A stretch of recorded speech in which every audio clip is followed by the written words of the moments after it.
You know, there's a new report out there that says Austin's Animal Services Department lacks the facilities and resources to meet its goal of making Austin a no-kill city. A major report, and here to dig deeper into that audit and what it means for the city is Mike Kanin with the Austin Monitor. We always appreciate your time and your insight. Always nice to be here. All right, so tell us, what did this report find? What did it say? There's some dark stuff in there. Yeah. You know, they're understaffed for starters. They're overcrowded, and I think the combination of those things is making it awfully tough for the city to keep up with its no-kill promise. Just imagine, you know, you go there with your dog or your cat today, or somebody's cat, neighborhood cat. They're not turning anybody away right now. They did turn people away last year. They just didn't have the space. It's not a great situation.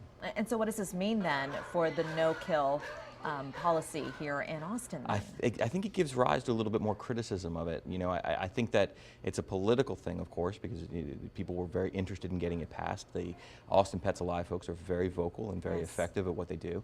And I think that they would tell you that you can probably still achieve no kill no matter what.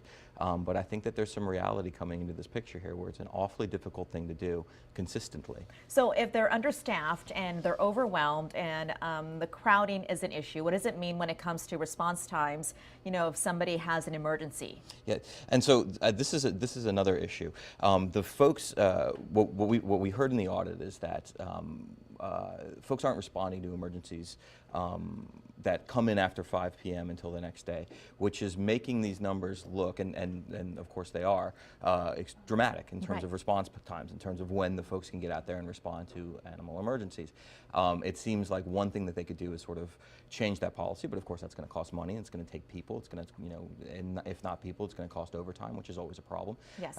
It's not an easy thing to fix, any of this stuff. And so then what is the next step then? After they get this audit, they look over it and pretty dark stuff like you mentioned, what are they going to do now about it then? They're going to be back in June with some recommendations. I think anything that comes out of this is going to cost some kind of money. I mean, we're talking about, I think that the very short-term solution is to build some more kennels, but that, you know, even that is sort of a midterm solution, because that's going to take like 18 months and council approval and all kinds of stuff. So we're in a bit of a pickle here. There's nothing concrete coming until June.